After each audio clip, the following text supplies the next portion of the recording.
Eliza Thornton had not spoken a word in 11 days, her voice stolen by grief so crushing that when she tried to open her mouth, only a rasping wheeze escaped, and the hunger gnawing at her belly was nothing compared to the emptiness that had devoured her soul since the day they buried her husband and 3 children in graves too small for the weight of her anguish. They found her on the 13th morning sitting motionless at her kitchen table, staring at the last meal she owned in this world, a meal so meager it would barely sustain a child, a single cup of cornmeal and a strip of salted pork no longer than her thumb. And when the widow finally lifted her eyes to the window, she saw a stranger stumbling toward her cabin through the Montana snow, a man so broken and desperate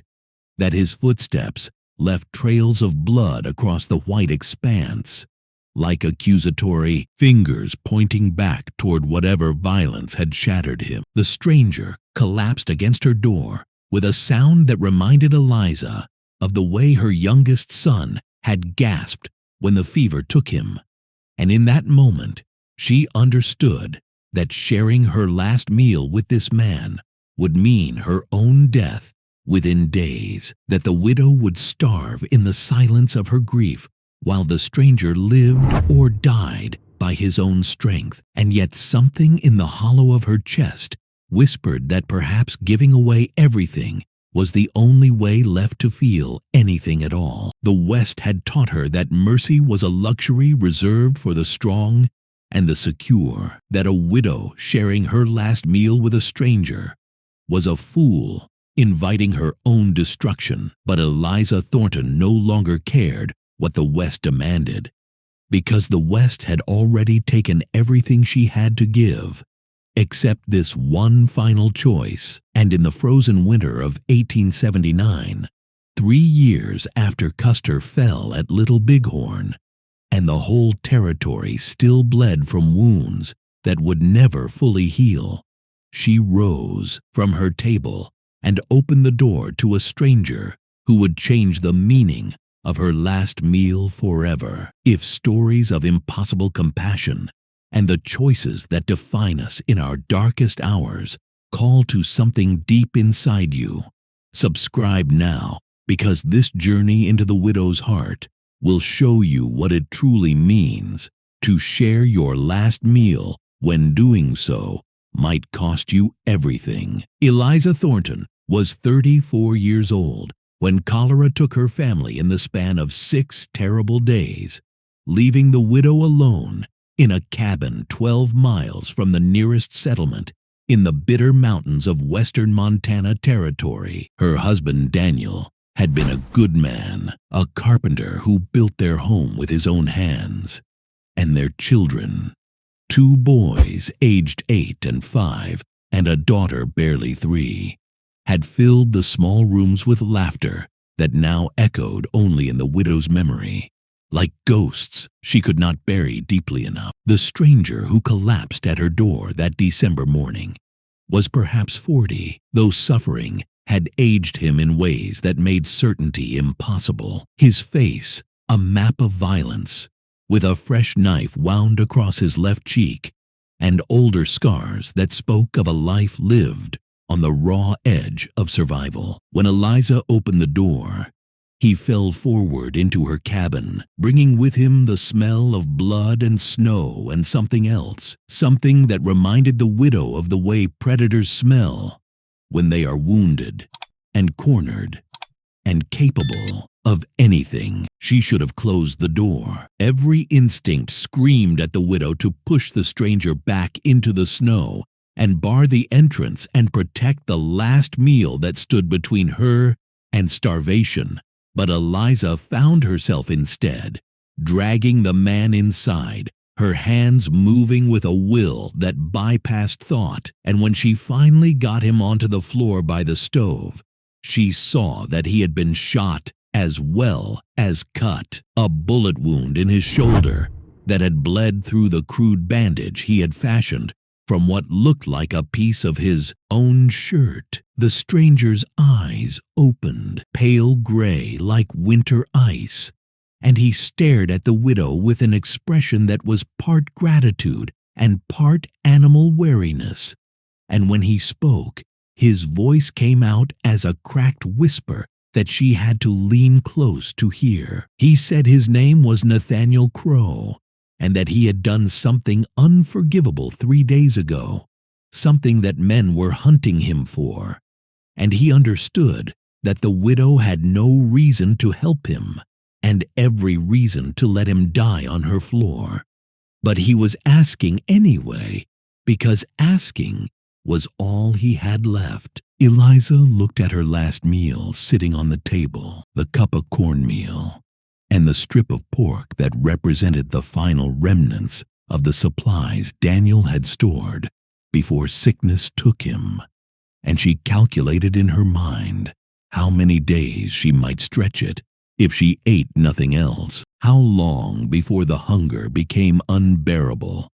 and drove her to make the dangerous journey through winter to the settlement, where people who had known her family might offer charity or might not. The widow had no money, no way to acquire more food until spring, when she might plant a garden if she lived that long, and sharing her last meal with this stranger meant accepting her own death as a near certainty, a slow fading in the cold and the silence, with only the memories of her children for company. But as Eliza stared at Nathaniel Crow, bleeding on her floor, she thought about the last meal she had shared with her family, the evening before the first fever appeared, when they had eaten together around the table, and Daniel had smiled at her in the lamplight, and the children had argued over who got the larger portion of bread, and she realized that every meal since had been eaten alone in a grief so profound that food turned to ash in her mouth. The widow made her choice without speaking. She took the cup of cornmeal and added water from the bucket by the stove, stirring it over the fire until it became a thin porridge, and she cut the strip of salted pork into pieces so small they seemed like an insult to hunger, and she divided everything into 2 portions, keeping barely enough for herself to call it a meal, and giving the rest to the stranger, who watched her with eyes that held something she had not seen in another human being for months, something that looked almost like wonder. Nathaniel ate slowly, as if every bite caused him pain, and when he finished, he told the widow that sharing her last meal with him was the kindest thing anyone had done in a life that had known precious little kindness. And Eliza heard herself say that it was just food, that it did not matter, even though they both knew she was lying, and that it mattered more than anything. That night, the stranger's fever worsened, and the widow sat beside him, placing wet cloths on his burning forehead and listening to him talk in delirium about the thing he had done, the unforgivable act that had set men on his trail. Through the broken fragments of his fever dreams, Eliza pieced together the story. Nathaniel Crow had been riding with a group of men who called themselves prospectors, but were in truth little better than bandits. And 3 days ago, they had come upon a Crow village in a valley to the south, a small winter camp of perhaps 20 people, and the men Nathaniel rode with had decided that the Crow had supplies worth taking. The stranger's voice cracked as he described what happened next. How the prospectors attacked at dawn, how Nathaniel had tried to stop them and failed, how in the chaos he had shot one of his own companions to save a Crow woman and her child, and how that single act of conscience had turned his fellow prospectors against him, leaving him wounded and hunted by both the men he had betrayed and possibly by Crow warriors who might not distinguish between him and the others who had brought violence to their camp. The widow listened to this confession and felt something shift inside her chest, a recognition of the weight the stranger carried, a burden as heavy as her grief, and perhaps even more corrosive because it came mixed with guilt and the knowledge that partial redemption was still complicity. Eliza thought about sharing her last meal with a man who had participated, however reluctantly, in an attack on innocent people, and she wondered if her compassion had been misplaced, if the stranger deserved to die for his choices rather than live on food she could ill afford to spare. But then she remembered the way Nathaniel had described shooting his own companion to save the Crow woman and child, remembered the self-loathing in his fevered voice, and the widow understood that the world was not divided cleanly into good people and bad people,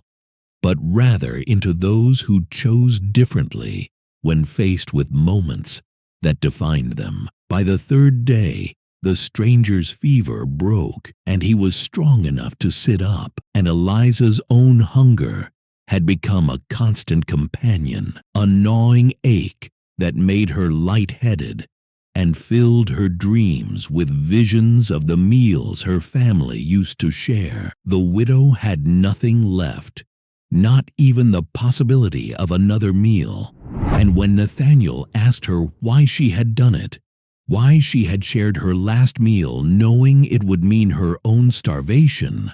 Eliza found that she could not explain in words that made rational sense. She told him instead about the silence, about how the cabin had become a tomb for her memories, about how sharing that meal had been the first time since her family died that she had felt like a human being, rather than a ghost haunting the ruins of her own life. The stranger listened, and when she finished, he said that he understood that in saving the Crow woman and child, he had felt something similar, a moment of choosing to be human even when it cost everything. On the fourth day, Nathaniel Crow was strong enough to stand, and he told the widow that he had to leave, that staying put her in danger from the men who hunted him, and that he had taken enough from her already. But before he could gather himself to go, they heard the sound of horses approaching through the snow, and when Eliza looked through the window, she saw 5 riders, hard-looking men with rifles across their saddles, and she knew without being told that these were the prospectors who wanted the stranger dead for his betrayal. Nathaniel saw them too, and his hand moved instinctively toward the revolver he wore. But the widow could see that he was still too weak to fight, that attempting to defend himself would only end in his death and possibly hers. And in that moment, Eliza Thornton made another choice that the West would never forgive her for. She told the stranger to hide in the root cellar beneath the cabin floor, and when he protested that it would only delay the inevitable, that the prospectors would search until they found him, the widow said that she had a different plan, one that required him to trust her completely. Nathaniel looked at her for a long moment and then nodded, descending into the dark space beneath the floorboards, while Eliza replaced the boards and covered them with the rag rug that had once graced the center of her family's home. By the time the prospectors knocked on her door, the widow had composed herself into a mask of grief and frailty, the very image of a woman broken by loss and barely clinging to survival. The leader of the prospectors was a man named Pike, thick-necked and cruel-eyed, and when Eliza opened the door, he looked her up and down with an expression that made her skin crawl. He asked if she had seen a wounded man, described Nathaniel Crow in detail,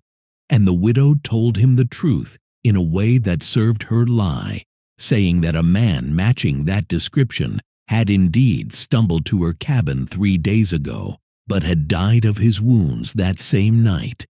and that she had dragged his body out into the snow because she lacked the strength to bury him properly. Pike did not believe her at first, his eyes scanning the cabin's interior with suspicion. But when he saw the widow's emaciated frame and the empty shelves and the profound exhaustion in her face, something in him seemed to accept the possibility that a wounded man might indeed die in such a place. The prospectors searched anyway, tearing through the widow's meager possessions with casual violence. And when one of them started toward the rug that covered the root cellar entrance, Eliza felt her heart stop,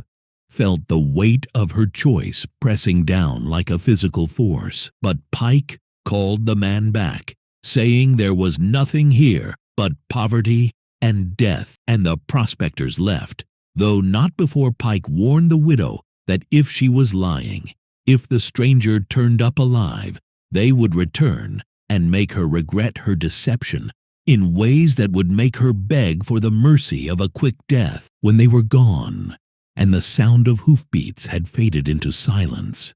Eliza let Nathaniel out of the root cellar and saw in his face a mixture of gratitude and shame that mirrored her own complex feelings about what she had done. The stranger said that the widow had saved his life twice now, first by sharing her last meal, and now by lying to men who would not hesitate to kill them both. And he asked what he could possibly do to repay such kindness. Eliza told him that there was nothing to repay, that she had made her choices freely. But even as she spoke, she felt the hunger clawing at her insides and knew that without food, she would not survive another week. Pause here. What would you have done in the widow's place when sharing your last meal means choosing between a stranger's life and your own survival? Where does compassion end and self-destruction begin? Comment below. Is there such a thing as doing too much good when the cost is your own existence? Nathaniel Crow looked at the widow standing in her empty cabin, this woman who had given him her last meal and risked her life to protect him from the men who hunted him, and he made a decision that surprised them both. He told Eliza that he knew where the prospectors had made their camp, knew that they had supplies taken not just from the Crow village, but from other victims along their route, and he proposed that they take back what the prospectors had stolen, that they raid the camp and reclaim enough food and supplies to see the widow through the winter. It was a dangerous plan, perhaps even a suicidal one, but Nathaniel argued that he owed the widow a debt that could only be paid by ensuring her survival, and Eliza found herself agreeing not because she believed they would succeed, but because the alternative was slow starvation in solitude. And if she was going to die, she would rather die trying to live than simply waiting for the end. They left the cabin 2 days later, after Nathaniel had recovered enough strength to travel, and the widow followed the stranger through snow-covered mountains toward the prospector's camp with a determination born of desperation. Nathaniel knew the country, had traveled these mountains before, and he led Eliza along paths that avoided the main trails, routes that were harder but less likely to be watched. As they walked, the stranger told the widow more about himself, about a life spent drifting from one failed venture to another, about choices made that he regretted and opportunities missed. And Eliza heard in his story echoes of her own losses, the sense of a life that had not turned out the way it was supposed to. The prospector's camp was situated in a narrow canyon, 3 days' journey from the widow's cabin, a temporary settlement of tents and rough shelters built around a central fire pit where the men gathered to drink and gamble and plan their next depredations. Nathaniel and Eliza watched from a ridge above the camp as the prospectors went about their business, counting 5 men, including Pike, and the stranger pointed out where they had stored their stolen supplies, a canvas tent at the edge of the camp that bulged with sacks of flour and dried meat and other provisions. The widow asked how they could possibly take the supplies without being caught, and Nathaniel said that they could not, that the only way to reclaim what the prospectors had stolen was to confront them directly, and that meant the widow needed to make one more choice about whether she was willing to risk everything for the chance at survival. Eliza Thornton thought about her last meal, about the way sharing it with a stranger had given her life a meaning it had lacked since her family died, and she realized that living in fear and starvation was no life at all, that the widow who had once been a mother and a wife deserved better than to fade away in silent desperation. She told Nathaniel that she would do whatever was necessary,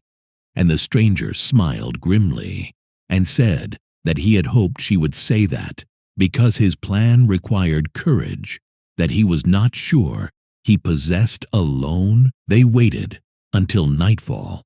until the prospectors had drunk themselves into a state of reduced alertness. And then Nathaniel crept down into the camp while Eliza remained on the ridge with instructions to create a distraction if things went wrong. The stranger moved through the shadows like a ghost, his experience living on the margins of society, giving him skills that served him well now.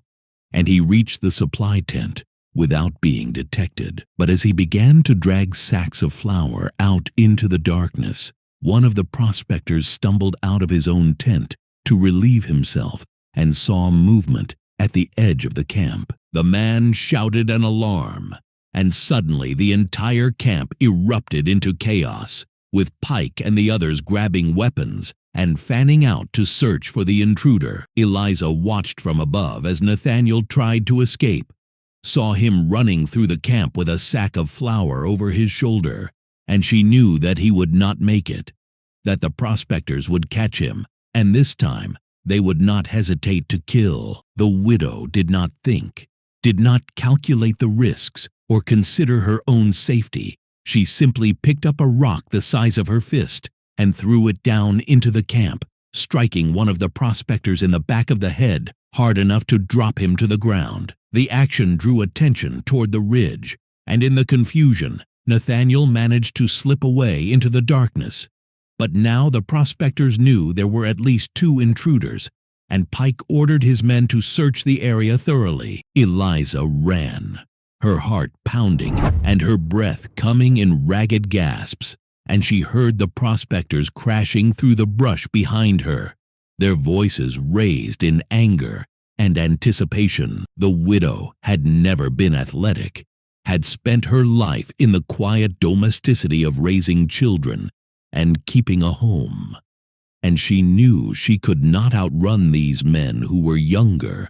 and stronger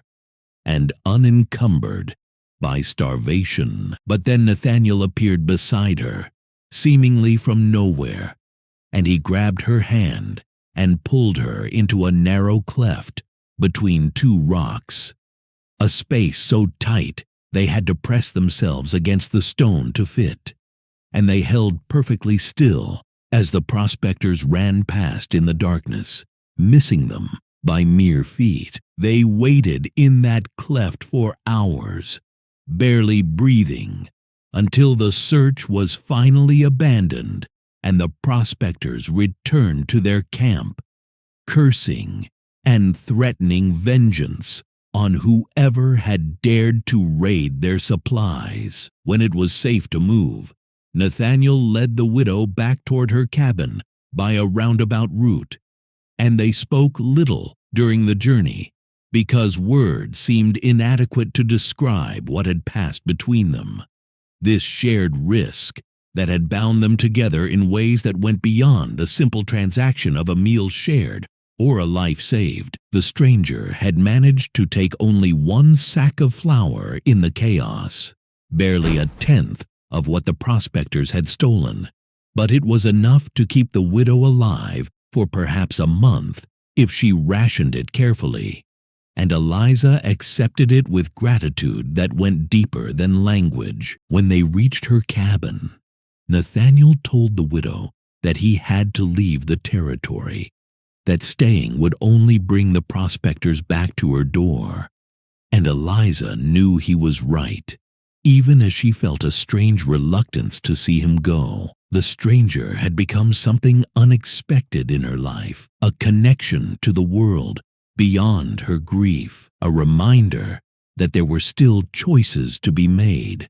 and reasons to keep living. Before he left, Nathaniel said that the widow sharing her last meal with him had changed something fundamental inside him, had shown him that redemption was possible even for a man who had made terrible mistakes, and he promised that he would find a way to repay the debt he owed her,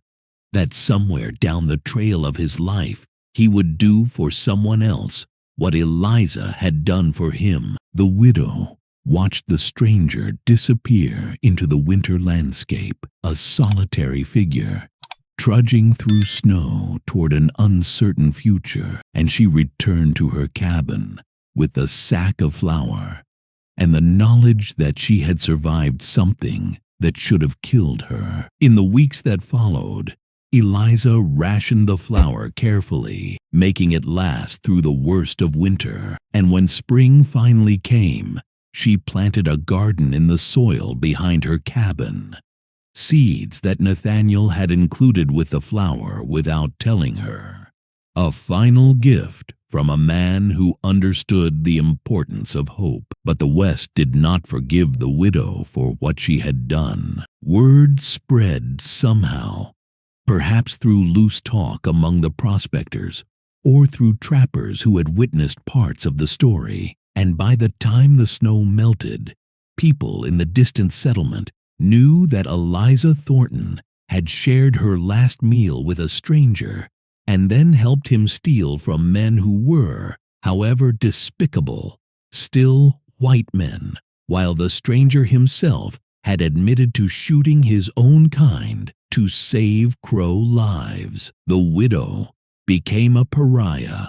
a woman whose choices had violated the unspoken codes that governed frontier society. And when she finally made the journey to the settlement to trade vegetables from her garden for supplies,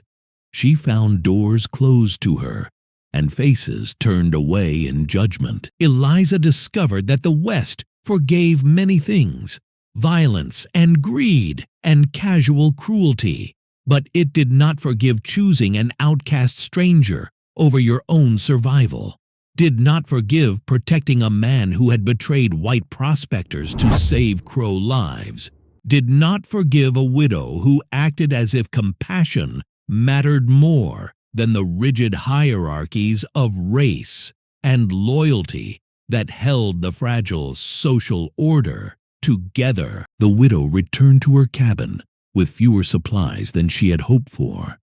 and a deeper understanding of the price she had paid for her choices. And she wondered sometimes if sharing her last meal had been wisdom or folly, if Nathaniel Crow had been worth the cost, if any stranger could be worth the isolation and judgment that followed. But in the quiet evenings, when Eliza sat at her table and remembered that moment of decision when she had looked at her last meal and at the broken stranger on her floor and chosen to divide what could not be divided, she found that she did not regret it. The widow had learned that sharing your last meal was not about whether the recipient deserved it, or whether the cost was bearable, or whether society would approve. It was about the simple human act of recognizing suffering and choosing to alleviate it, even when doing so defied all rational self-interest. Eliza Thornton had shared her last meal with a stranger in the winter of 1879, and the West had never forgiven her, but she had forgiven herself. And in the end, that was the only forgiveness that mattered. Years later, long after the widow had carved out a sustainable, if solitary, existence in her mountain cabin, a package arrived by way of a traveling merchant, wrapped in oilcloth and addressed simply to Eliza Thornton. Inside, she found a sum of money that would have seemed impossible just months before, along with a letter from Nathaniel Crow explaining that he had found honest work in Oregon, that he had saved every penny he could, and that he was repaying the debt of the last meal the widow had shared when she had nothing left to give. The stranger wrote that he had never forgotten her kindness, that it had changed the entire trajectory of his life, and that he hoped the money would make her remaining years easier, even if it could never truly repay what she had given him. The widow used the money to improve her cabin, to buy livestock and better tools, to build a life that was more than mere survival. But the gift that mattered most was not the money itself, but the knowledge that sharing her last meal had created ripples that extended far beyond that desperate winter, that her choice to feed a stranger had somehow mattered in ways she could never have predicted. And though the West never forgave Eliza Thornton for what she had done, for choosing compassion over self-preservation and a stranger over tribal loyalty, the widow lived the rest of her days with a quiet certainty that some things were worth the cost of forgiveness, and that sharing your last meal when you had nothing else to give was perhaps the most human thing a person could do. This is the story of how a widow shared her last meal with a stranger and discovered that mercy has a price the West will never understand. If these tales of impossible choices and the courage to choose compassion speak to your soul, subscribe for more stories that will challenge everything you believe about what matters most. And remember, the greatest meals we share are often the last meals we have to give.